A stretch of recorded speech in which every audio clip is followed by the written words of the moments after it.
दोस्तों नमस्ते। ये वीडियो स्नान के नियमों का वर्णन करता है, जो कि सबसे बड़े महापुराणों में से एक है, जिसमें प्राचीन भारतीय समाज, परंपराओं, भूगोल, साथ ही पवित्र स्थानों, तीर्थों की धार्मिक तीर्थयात्राओं यात्राओं का विवरण दिया गया है। ये पद्म पुराण के सृष्टि खंड सृजन पर अनुभाग का 20वां अध्याय है। ये संस्कृत ग्रंथ का हिंदी अनुवाद है। अध्याय 20 स्नान के नियम। भीष्म ने कहा, कृपया मुझसे, जो आपसे पूछ रहा हूँ, पापों को नष्ट करने वाली एक और मनोहर कथा विस्तार पूर्वक तथा सत्यता पूर्वक कहिए। साथ ही ऋषियों द्वारा महिमामंडित मध्यम पुष्कर अन्नदान का फल तथा संयम का महत्व भी बताए। हे महामुनि, ये भी बताए कि भगवान विष्णु ने अपना चरण कहाँ रखा था तथा कनिष्ठ पुष्कर की उत्पत्ति कैसे हुई। पुलस्त्य ने कहा, पूर्व काल में रथंतर कल्प में पुष्पवाहन नाम का एक राजा था, जो लोगों में बहुत प्रसिद्ध था और जिसका तेज सूर्य के समान था। उसकी तपस्या से प्रसन्न होकर चतुर्मुख ब्रह्मा ने उसे इच्छानुसार एक स्वर्ण कमल प्रदान किया। हे भरतवंशी राजा, ये सातों द्वीपों और पृथ्वी पर अपनी इच्छानुसार विचरण करता था। कल्प के आरंभ में पुष्कर में रहने वाले लोगों ने इसे द्वीप के समान सम्मान दिया था, इसलिए इसे पुष्कर द्वीप कहा गया। ब्रह्मा जी ने उसे वही कमल विमान दिया था, इसलिए देवताओं और दैत्यों ने उसे पुष्पवाहन कहा। ब्रह्मा जी द्वारा दिए गए उस कमल विमान पर बैठे राजा की तीनों लोकों में कोई बराबरी नहीं थी। उनकी तपस्या के प्रभाव से उनकी लावण्यवती नाम की एक रानी थी, जो हजारों स्त्रियों द्वारा प्रणाम की जाने वाली थी, और वह पार्वती के समान थी, जो भव अर्थात शिव को सबसे अधिक प्रिय थी। उसके 10,000 पुत्र थे, जो धार्मिक प्रवृत्ति के थे और धनुर्धारियों में श्रेष्ठ थे। अपने पुत्रों को देखकर राजा को बार बार गर्व होता था। उन्होंने अपने पास आए हुए श्रेष्ठ एवं पूजनीय महर्षि प्रचेता से ये शब्द कहे, मुझे ये स्थिर समृद्धि कैसे प्राप्त हुई? देवता और मनुष्य मुझे कैसे पूजते हैं? लक्ष्मी के समान यह उत्तम रानी मुझे कैसे पत्नी रूप में प्राप्त हुई? हे श्रेष्ठ महर्षि, मेरी तपस्या से प्रसन्न हुए सृष्टिकर्ता ने मुझे ये कमल धाम अर्थात यह विमान दिया है, जो मंत्रियों, हाथियों, रथों और लोगों से घिरे हुए 100 करोड़ राजाओं के इसमें प्रवेश करने पर भी तथा आकाश में विचरण करने वालों के द्वारा भी इसका ध्यान नहीं जाता, और वे पूछते हैं, ये कहाँ चला गया? यह आकाश में स्थित चंद्रमा और सूर्य के लिए भी सुलभ नहीं है। अतः हे प्रचेता, मुझे बताए कि क्या मैंने अन्य लोगों की अपेक्षा अधिक धार्मिक पुण्य आदि अर्जित किया था, जब मैं अपनी वर्तमान माता अर्थात पूर्वजन्म की माता के अतिरिक्त अन्य माता के गर्भ से उत्पन्न हुआ था, या मेरे सभी पुत्रों ने किया था ऐसा धार्मिक पुण्य, या मेरी इस उत्तम पत्नी ने किया था ऐसा धार्मिक पुण्य, जिसके फलस्वरूप मुझे ऐसी समृद्धि प्राप्त हुई है। उसने अर्थात प्रचेता ने पूर्व जन्म में जो कुछ हुआ था उसे पूर्ण रूप से देखकर कहा, हे राजन, उस अद्भुत वृतांत को सुनो। तेरा ये भयंकर जन्म शिकारी के कुल में हुआ, अर्थात तू शिकारी के भयंकर कुल में उत्पन्न हुई और तू दिन प्रतिदिन पापी होती गई। तेरा शरीर पुनः पुरुषेंद्रिय अर्थात जन्नेन्द्रिय से एक हो गया, और तेरे चारों ओर दुर्गंध आने लगी, और तेरे शरीर में पशुओं के समान बुरे नक्शिक के आभूषण हो गए। न तो आपका कोई मित्र था, न पुत्र, न भाई, न बहन, न माता, न ही कोई आपका शासन करने वाला, परंतु हे राजन, ये सुंदरी आपको बहुत प्रिय थी, आपसे प्रेम करती थी और आपसे मित्रता रखती थी। एक समय भयंकर सूखा पड़ा, एक समय भूख से व्याकुल होकर तुमको खाने के लिए जंगली फल आदि कुछ भी नहीं मिला। तुमने कमलों से भरा हुआ एक बड़ा सरोवर देखा, जिसका किनारा कीचड़ से भरा हुआ था। उसमें से बहुत से कमल लेकर तुम वैदेश नामक नगर में गए। कमलों का मूल्य लेने के लिए तुम पूरे दिन नगर में घूमते रहे। तब कमलों के लिए एक खरीदार मिला। तुम बहुत थके हुए और भूख से व्याकुल होकर अपनी पत्नी के साथ एक घर के आंगन में बैठे थे। तब रात को तुमने वहां एक शुभ ध्वनि सुनी। आप अपनी पत्नी के साथ वहां गए, जहां से वह शुभ ध्वनि आई थी। वहां आपने भगवान विष्णु की पूजा वृत्ताकार रूप में होते देखी। अनंगवती नामक वेश्या द्वादशी का व्रत कर रही थी।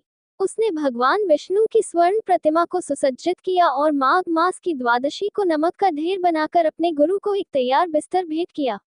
उन्होंने अर्थात शिकारी और उसकी पत्नी ने उसे अर्थात अनंगवती को देखा और इस प्रकार सोचा, इन कमलों का क्या किया जाए? भगवान विष्णु को इनसे सजाना ही अच्छा है। हे राजन, इस प्रकार उस दंपति के मन में भक्ति उत्पन्न हुई। उस समय भगवान विष्णु और नमक के ढेर की पूजा करके उन्होंने चारों ओर फूलों के ढेर लगाकर शैया की पूजा की। अनंगवती प्रसन्न हुई और उसने अपने सेवकों को आदेश दिया कि वे उन्हें 300 माप अनाज और 3 पल सोना दें। अपने बहुत अच्छे स्वभाव के कारण उन्होंने उसे स्वीकार नहीं किया। तब हे राजन, अनंगवती ने फिर 4 प्रकार का भोजन लाकर उन्हें खाने को कहा।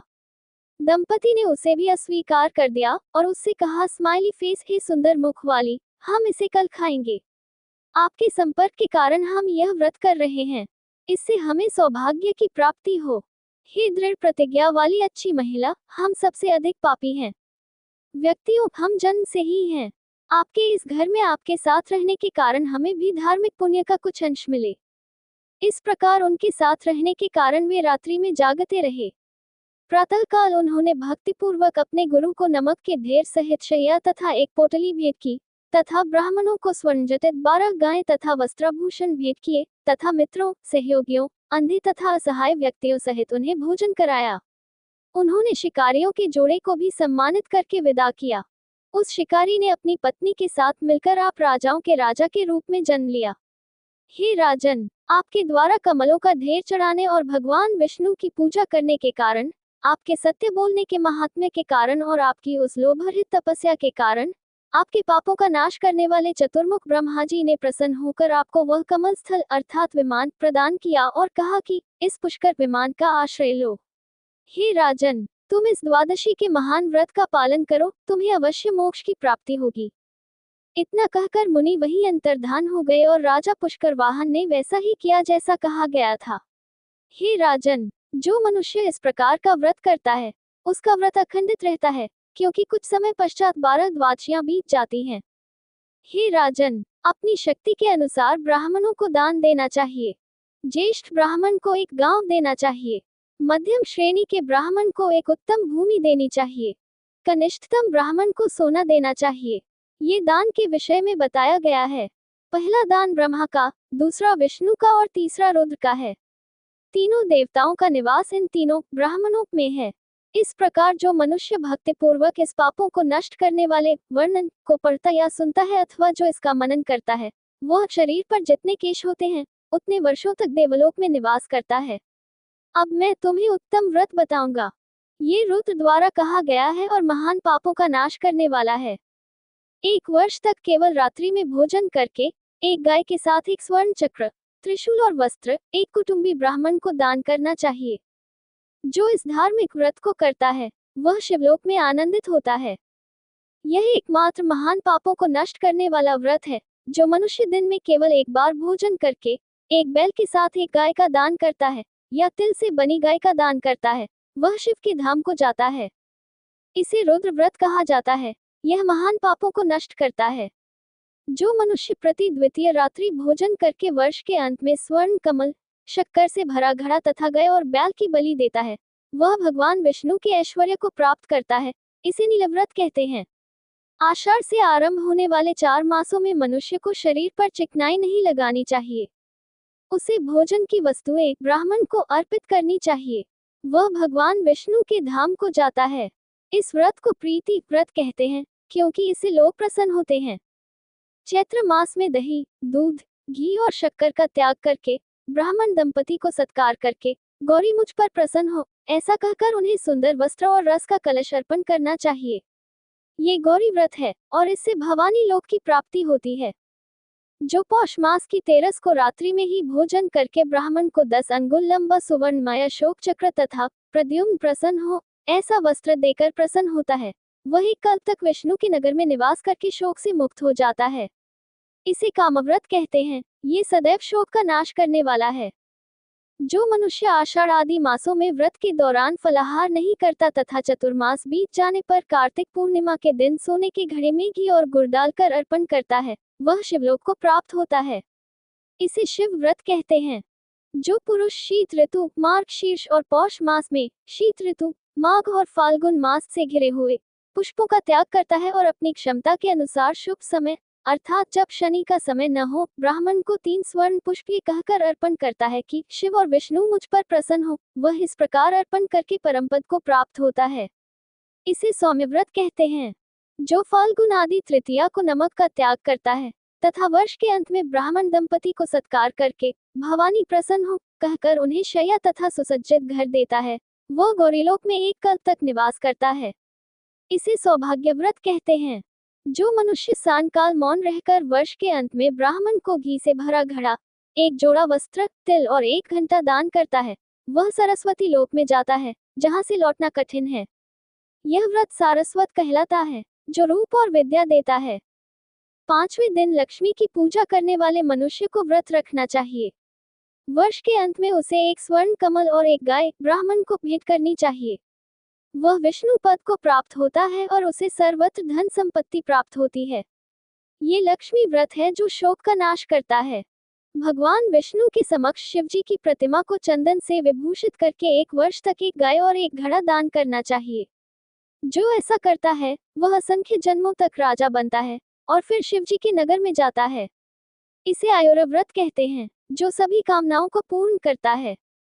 ईर्ष्या से मुक्त होकर एकाग्र मन से अश्वत्थ वृक्ष, सूर्य और गंगा को नमस्कार करके 1 वर्ष तक प्रतिदिन एक बार भोजन करना चाहिए। व्रत के अंत में उसे 3 गायों सहित ब्राह्मण दंपति का सम्मान करना चाहिए। उसे एक स्वर्ण वृक्ष भी देना चाहिए। उसे अश्वमेध यज्ञ का फल प्राप्त होगा। इस व्रत को कीर्ति व्रत कहते हैं तथा इसका फल समृद्धि और यश देता है। शिव या विष्णु को घी लगाकर, चावल और पुष्पों के साथ गोबर से घेरा बनाकर 1 वर्ष के अंत में ब्राह्मण को तिल सहित स्वर्ण कमल, 8 अंगुल लंबी गाय और एक बकरा देना चाहिए। वह शिव के लोक में सम्मानित होता है। उसे सामनों का भी गायन करना चाहिए। इसे लोक में सामव्रत कहते हैं। 9वें दिन में एक बार भोजन करके अपनी क्षमता के अनुसार युवतियों को भोजन कराकर उन्हें स्वर्ण, चोली और वस्त्र दान करना चाहिए। उसे ब्राह्मण को स्वर्ण सिंह भी देना चाहिए। वह शिव के पद को प्राप्त होगा।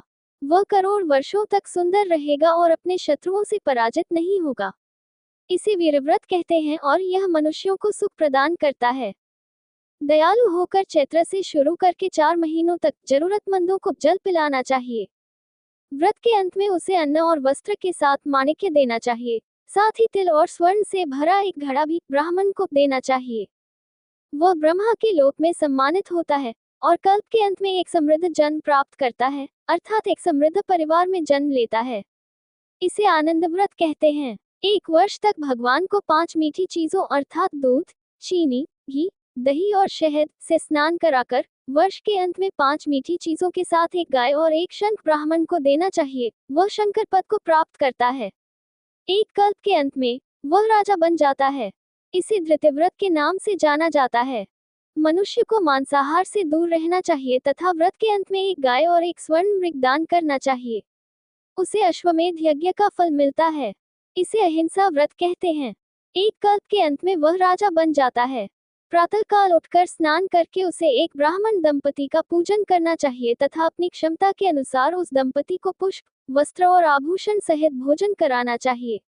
वह 1 कल्प तक सूर्यलोक में रहता है। इसे सूर्यव्रत कहते हैं। आषाढ़ से शुरू होने वाले 4 महीनों में मनुष्य को प्रातः स्नान करना चाहिए। ब्राह्मण को भोजन कराकर कार्तिक पूर्णिमा के दिन ब्राह्मण को गाय देनी चाहिए। वह भगवान विष्णु के पद को प्राप्त होता है। इसे वैष्णव व्रत कहते हैं। मनुष्य को 1 वर्ष से दूसरे वर्ष तक अर्थात 1 वर्ष तक फूल और घी का त्याग करना चाहिए और उसके अंत में फूल, भोजन, गाय के साथ घी और दूध में पकाए हुए तथा घी मिले चावल को ब्राह्मण को देना चाहिए। वह शिव के पद को प्राप्त होता है। इसे शील व्रत कहते हैं। इससे उत्तम चरित्र और स्वास्थ्य प्राप्त होता है। जो मनुष्य प्रत्येक मास की 15वीं तिथि को केवल दूध पीने का व्रत रखता है, वर्ष के अंत में श्राद्ध करता है, 5 दुधारू गायें, पीले वस्त्र और जल के घड़े दान करता है, वह भगवान विष्णु के पद को प्राप्त होता है और कल्प के अंत में 100 पितरों को मुक्ति प्रदान करता है। इसे पितृव्रत कहते हैं। जो व्यक्ति शाम को घी से दीपक जलाता है, उसे तेल का प्रयोग नहीं करना चाहिए। वर्ष के अंत में उसे एक स्वर्ण दीप, एक चक्र, एक स्वर्ण भाला तथा एक जोड़ा वस्त्र ब्राह्मण को भेंट करना चाहिए। ऐसा व्यक्ति तेजस्वी बनता है, उसे रुद्रलोक की प्राप्ति होती है। इसे दीप्ति व्रत कहते हैं। कार्तिक मास की तृतीया को गोमूत्र पीकर तथा जौ से बना भोजन खाकर मनुष्य 1 वर्ष तक केवल रात्रि में भोजन करे तथा एक गाय ब्राह्मण को दान करे। वह 1 कल्प तक गौरीलोक में निवास करेगा तथा उसके बाद पृथ्वी पर राजा बनेगा। इसे रुद्रव्रत कहते हैं तथा इससे सदैव सौभाग्य की प्राप्ति होती है। जो व्यक्ति 4 महीने तक चंदन आदि का लेप नहीं करता तथा ब्राह्मण को शुक्ति, चंदन, चावल तथा 2 सफेद वस्त्र दान करता है, वह वरुण पद को प्राप्त होता है। इसे द्रिव्रत कहते हैं। जो व्यक्ति वैशाख में फूल तथा नमक का प्रयोग नहीं करता तथा ब्राह्मण को गाय दान करता है, वह 1 कल्प तक भगवान विष्णु के यहाँ निवास करता है तथा पृथ्वी पर राजा बनता है। इसे शांतिव्रत कहते हैं। इससे यश मिलता है तथा मनोकामनाओं की पूर्ति होती है। जो मनुष्य ब्राह्मण के अंडे का प्रतीक स्वर्ण का अंडा बनाकर उसे तिलों के ढेर सहित घी सहित किसी अन्य को दे देता है तथा ब्राह्मण को प्रसन्न करके ब्राह्मण दंपति को यथाशक्ति पुष्प, वस्त्र और आभूषणों से सत्कार करके ये कहकर कि विश्वात्मा प्रसन्न हो 3 पल से अधिक भार का स्वर्ण ब्राह्मण को दे देता है, वह फिर कभी जन्म न लेने के लिए ब्राह्मण के पास जाता है। इसे ब्रह्मव्रत कहते हैं। इससे मनुष्यों को शाश्वत आनंद रूपी फल मिलता है। जो मनुष्य धीमी आवाज में गाभिन गाय को दान देता है और 1 दिन तक दूध का व्रत रखता है, अर्थात दूध पर निर्वाह करता है, वह परम गति को प्राप्त होता है। इसे सुव्रत कहते हैं, जिसके करने से पुनर्जन्म सरल नहीं होता। जो मनुष्य 3 दिन तक दूध का व्रत रखकर अपनी क्षमता के अनुसार 1 पला से अधिक वजन का सुवर्णमय कामना पूर्ति करने वाला वृक्ष तथा 1 प्रस्थ चावल दान करता है, वह ब्रह्मापद को प्राप्त होता है। इसे भीम व्रत कहते हैं। जो 1 मास तक व्रत रखकर ब्राह्मण को सुंदर गाय दान करता है, वह भगवान विष्णु के पद को प्राप्त होता है। इसे भीमव्रत कहते हैं। जो 20 पल से अधिक वजन की पृथ्वी की स्वर्ण प्रतिमा बनाकर ब्राह्मण को दान करता है तथा 1 दिन दूध का व्रत रखता है, अर्थात दूध पर निर्वाह करता है, वह रुद्रलोक में सम्मानित होता है। ऐसा कहा जाता है कि यह 700 कल्पों तक धन देने वाला है। जो माघ या चैत्र मास की तृतीया को गुड़ से बनी गाय दान करता है, वह गौरीलोक में सम्मानित होता है। ये गुड़ व्रत महाव्रत कहलाता है और महान आनंद देने वाला है। जो मनुष्य पखवाड़े भर व्रत रखता है और ब्राह्मण को 2-2 गोदान देता है, वह देवताओं और दानवों द्वारा सम्मानित होकर ब्रह्मालोक को प्राप्त करता है और कल्प के अंत में राजा बनता है। इसे प्रभाव्रत कहते हैं। जो व्यक्ति 1 वर्ष तक प्रतिदिन 1 बार भोजन करता है और ब्राह्मण को भोजन के साथ 1 घड़ा जल देता है, वह 1 कल्प तक शिवलोक में निवास करता है। इसे प्राप्तिव्रत कहते हैं। जो व्यक्ति प्रत्येक मास की अष्टमी को रात्रि में ही भोजन करता है और वर्ष के अंत में ब्राह्मण को 1 गाय दान करता है, वह इंद्र की नगरी को जाता है। इसे सुगतिव्रत कहते हैं। जो मनुष्य वर्षा ऋतु आदि चारों ऋतुओं में ब्राह्मण को ईंधन देता है तथा ब्राह्मण को घी और गाय देता है, वह मृत्यु के पश्चात परम ब्रह्म को प्राप्त होता है। इसे वैश्वानर व्रत कहते हैं। इससे सभी पाप नष्ट हो जाते हैं। जो व्यक्ति महीने की 11वीं तिथि को केवल रात्रि में भोजन करता है और वर्ष के अंत में सोने का चक्र बनाकर उसे ब्राह्मण को अर्पित करता है, वह भगवान विष्णु का पद प्राप्त करता है। इसे कृष्ण व्रत कहते हैं, जिससे उसे राज्य की प्राप्ति होती है। जो व्यक्ति केवल दूध पीता है और ब्राह्मण को 2 गायें दान करता है, वही कल्प तक लक्ष्मी के लोक में निवास करता है। इसे देवी व्रत कहते हैं। जो व्यक्ति महीने की 7वीं तिथि को केवल रात्रि में भोजन करता है और व्रत के अंत में ब्राह्मण को दुधारू गाय दान करता है, उसे सूर्यलोक की प्राप्ति होती है। इसे भानुव्रत कहते हैं। शीतकाल में प्रत्येक मास की चतुर्थी को रात्रि में भोजन करके व्रत के अंत में ब्राह्मण को 2 गायें दान करनी चाहिए। ये वैनायक व्रत है, जिसमें शिवलोक में ले जाया जाता है। 4 महीने तक करेले नहीं खाने चाहिए तथा यज्ञ के अंत में ब्राह्मण को 2 गायों के साथ स्वर्ण करेला देना चाहिए। इसे सौरव्रत कहते हैं। इससे सूर्यलोक में जाने का फल मिलता है। हे राजन, जो मनुष्य 12वें दिन व्रत रखता है और यथाशक्ति ब्राह्मणों को गौ, वस्त्र और स्वर्ण देकर पूजा करता है, वह परमपद प्राप्त करता है। इसे विष्णुव्रत कहते हैं। जो व्यक्ति प्रत्येक मास की 14वीं तिथि को रात्रि में भोजन करता है और वर्ष के अंत में ब्राह्मण को 2-2 गौएं दान करता है, वह शिवपद को प्राप्त होता है। इसे त्रयंबक व्रत कहते हैं।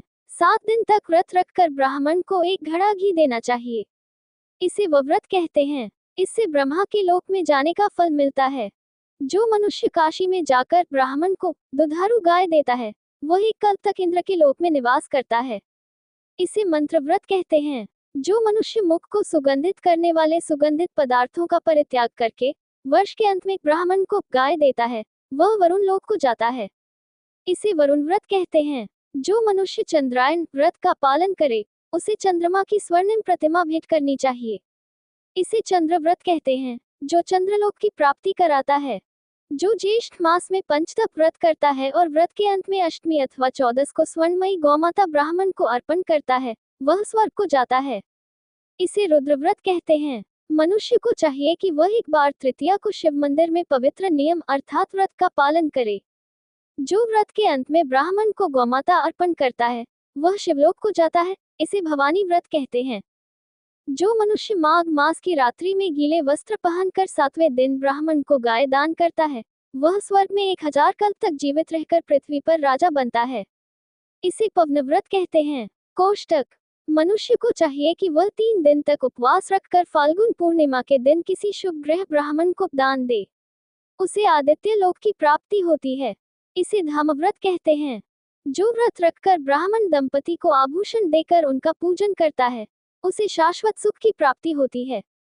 इसे मोक्ष व्रत कहते हैं। जो शुक्ल पक्ष की द्वितीया को चंद्रमा के निमित्त नमक का घड़ा और व्रत के अंत में ब्राह्मण को गाय अर्पित करता है, वह शिवधाम को जाता है। हे राजन, जो व्रत के अंत में वस्त्र, उपहार, घंट पात्र और गाय दान करता है, वह भी शिवधाम को जाता है और कल्प के अंत में राजाओं का राजा बन जाता है। इसे सोमव्रत कहते हैं। जो व्यक्ति प्रथम पक्ष को एक बार भोजन करता है और व्रत के अंत में ब्राह्मण को फल देता है, वह वैश्वानर पद को प्राप्त होता है। इसे शिखी व्रत कहते हैं। जो व्यक्ति व्रत रखकर 2 पल से अधिक भार वाला स्वर्णमय घोड़ों सहित रथ ब्राह्मण को दान करता है, वह 100 कल्पों तक स्वर्ग में निवास करता है और उस अवधि के अंत में राजाओं का राजा बनता है। इसे अश्वव्रत कहते हैं। इसी प्रकार जो मनुष्य ब्राह्मण को 2 हाथियों सहित स्वर्ण रथ देता है, वह 1000 कल्पों तक सत्यलोक में निवास करता है और पृथ्वी पर आकर राजा बनता है। इसे करी व्रत कहते हैं। प्रत्येक मास की दशमी को एक बार भोजन करके तथा व्रत के अंत में 10 गायें देकर एक स्वर्ण दीप ब्राह्मण को देना चाहिए। वह जगत का स्वामी हो जाता है। इसे विश्व व्रत कहते हैं, जो महान पापों का नाश करता है। जो पुष्कर में कार्तिक पूर्णिमा के दिन कन्यादान करता है, वह 21 गुना पुण्य पाकर ब्रह्मा के लोक में जाता है। कन्यादान से बढ़कर कोई दान नहीं है। पुष्कर में तथा विशेषकर कार्तिक पूर्णिमा के दिन ब्राह्मण को विधिपूर्वक दान देना चाहिए। ऐसे लोग अर्थात जो ऐसा दान देते हैं, अक्षय लोक को प्राप्त होते हैं, अर्थात वहां जाते हैं और वहां प्रलय तक निवास करते हैं। जो षष्ठी व्रत नामक श्रेष्ठ व्रत को पढ़ता और सुनता है, वह भी 100 मनवंतरों तक गंधर्वों का स्वामी होता है। हे भरतवंशी, मैंने तुम्हें यह व्रत बताया है, जो समस्त मनुष्यों के लिए कल्याणकारी है। हे राजन, यदि तुम सुनना चाहते हो, तो ब्राह्मण जाति के इन कर्तव्यों को सुनो। स्नान के बिना मन की शुद्धि और पवित्रता नहीं हो सकती। इसलिए मन की शुद्धि के लिए पहले स्नान का विधान है। उसे बिना निकाले हुए अर्थात सरोवर आदि के जल से स्नान करना चाहिए। ऐसा मूल पवित्र ग्रंथों को जानने वाला बुद्धिमान व्यक्ति मूल पवित्र ग्रंथ के पाठ सहित पवित्र स्थान तैयार करे। मूल पवित्र ग्रंथ जो निर्धारित किया गया है, वह है नारायण को नमस्कार। वह बुद्धिमान पुरुष हाथ में दर्भ लेकर विधिपूर्वक जल पीकर संयमी और शुद्ध होकर 4 हाथ लंबा चतुर्भुज बनाकर इन मूल ग्रंथों से गंगा का आह्वान करे। तुम भगवान विष्णु के चरणों से उत्पन्न हुई हो, इसलिए तुम वैष्णवी हो। भगवान विष्णु तुम्हारे आराध्य हैं, इसलिए तुम जन्म से लेकर मृत्यु तक के पाप से हमारी रक्षा करो। वायुदेव ने कहा कि हे जाह्नवी, 3.5 करोड़ तीर्थ हैं। हे जाह्नवी, ये सभी तीर्थ स्वर्ग, पृथ्वी तथा स्वर्ग और पृथ्वी के बीच के क्षेत्र में तुम्हारे ही हैं। देवताओं में तुम्हारा नाम नंदिनी और नलिनी है। आप दक्ष, पृथ्वी, शुभग, विश्वकया, शिव और सीता, विद्याधारी, सुप्रसन्ना और लोक प्रसादिनी, क्षिम, जाह्नवी और शांता और भी हैं। शांति प्रदायिनी। स्नान के समय इन पवित्र नामों का उच्चारण करना चाहिए। तब तीनों मार्गों अर्थात आकाश, पृथ्वी और अधोलोक से बहती हुई गंगा जी निकट आ जाती हैं। 7 बार नामों का उच्चारण करके हाथ की गुहा में रखे हुए जल को 3, 4, 5 अथवा 7 बार अपने सिर पर डालना चाहिए। इसी प्रकार पृथ्वी का विधिपूर्वक आवाहन करके शरीर पर मिट्टी मलकर स्नान करना चाहिए। हे पृथ्वी, हे मिट्टी, जो घोड़ों, रथों और विष्णु द्वारा रौंदी जाती है, मेरे पाप को दूर करो जो मैंने किया था। तुम्हें 100 भुजाओं वाले कृष्ण अर्थात विष्णु ने समुद्र से निकाला है। हे उत्तम व्रत वाले, तुम जो समस्त लोगों के मूल हो, तुम्हें मेरा नमस्कार है। इस प्रकार अर्थात इस पवित्र पाठ से स्नान करके तत्पश्चात विधि पूर्वक जल पीकर खड़ा होकर शुद्ध श्वेत वस्त्र धारण करके तीनों लोकों की तृप्ति के लिए अपने मृत पितरों को जल का तर्पण करना चाहिए। सर्वप्रथम ब्रह्मा जी को जल अर्पित करके तत्पश्चात विष्णु, रुद्र और प्रजापतियों को प्रसन्न करना चाहिए। मैं देवताओं, यक्षों, नागों, गंधर्वों, देवियों, क्रूर सर्पों, सुपर्ण, नींबू के वृक्षों, विद्याधरों, जलधरों, आकाश में विचरण करने वाले प्राणियों, बिना किसी सहारे के रहने वाले प्राणियों तथा पाप कर्मों में संलग्न प्राणियों को संतुष्ट करने के लिए ये जल अर्पण करता हूँ। जनेऊ धारण करके अर्थात जनेऊ को बाएं कंधे पर धारण करके देवताओं को प्रसन्न करना चाहिए, अर्थात जल का अर्घ्य देना चाहिए। फिर जनेऊ को अपने गले में एक माला की तरह धारण करना चाहिए तथा मनुष्यों, ऋषियों के पुत्रों और मुनियों को भी भक्तिपूर्वक जल का अर्घ्य देना चाहिए। ये ऋषि हैं सनक और सनन, तीसरे हैं सनातन, इसके अलावा कपिल, आसुरी, गोत्र और पंचेक। कहना चाहिए स्माइली फेस, मेरे द्वारा अर्पित जल से सभी ऋषिगण सदैव प्रसन्न रहें। पवित्र चावल और जल से उसे मरीचि, अत्रि, अंगिरस, पुलस्त्य, पुलह, क्रतु, प्रचेता, वशिष्ठ, भृगु और नारद आदि सभी दिव्य और ब्राह्मण ऋषियों को अर्पण करना चाहिए। फिर दाएं कंधे पर जनेऊ धारण करके तथा दाएं घुटने को भूमि पर रखकर जल, तिल तथा चंदन से ऋषियों को भक्तिपूर्वक तृप्त करना चाहिए, अर्थात अग्निश्वात, ब्राह्मणों की पितृया हविष्मंत, अंगिरस के पुत्र ऊष्मपस, शुकालिन, शूद्रों की पितृया तथा वशिष्ठ के पुत्र बर्हिषद, अत्रि के पुत्र तथा राक्षसों, यक्षों आदि की पितृया तथा आजिपस, पुलस्त्य के पुत्र। तत्पश्चात दर्भ हाथ में लेकर अपने पितरों को जल से आहुति देनी चाहिए। भक्तिपूर्वक तथा विधिपूर्वक अपने पितरों को जल से आहुति देकर उनके नाम, पद, नाना आदि का उच्चारण करते हुए इस मूल पवित्र ग्रंथ का पाठ करना चाहिए। जो इस जन्म में मेरे संबंधी थे तथा जो पिछले जन्म में मेरे संबंधी थे, वे पूर्णतया तृप्त हों, तथा जो जल की इच्छा रखते हैं वे भी तृप्त हों। जल पीकर सामने कमल का चित्र बनाना चाहिए और सूर्य का नाम लेते हुए पवित्र चावल, पुष्प, तिल और लाल चंदन से अर्घ्य देना चाहिए। विश्वरूप सूर्य को मेरा नमस्कार है, विष्णु रूप सूर्य को मेरा नमस्कार है, सभी देवताओं को मेरा नमस्कार है। हे भास्कर, मुझ पर प्रसन्न होइए। हे दिवाकर, आपको मेरा नमस्कार है। हे प्रभाकर, आपको मेरा नमस्कार है। इस प्रकार अर्थात इस पवित्र ग्रंथ के उच्चारण के साथ सूर्य को नमस्कार करके तथा कमल की 3 बार परिक्रमा करके ब्राह्मण, गाय और स्वर्ण का दर्शन करके तथा स्पर्श करके घर जाना चाहिए। फिर अपने घर में पवित्र मूर्ति देवता की पूजा करनी चाहिए। फिर ब्राह्मणों को भोजन कराकर भोजन करना चाहिए। इस अनुष्ठान को करने से सभी ऋषि सिद्धि प्राप्त करते हैं।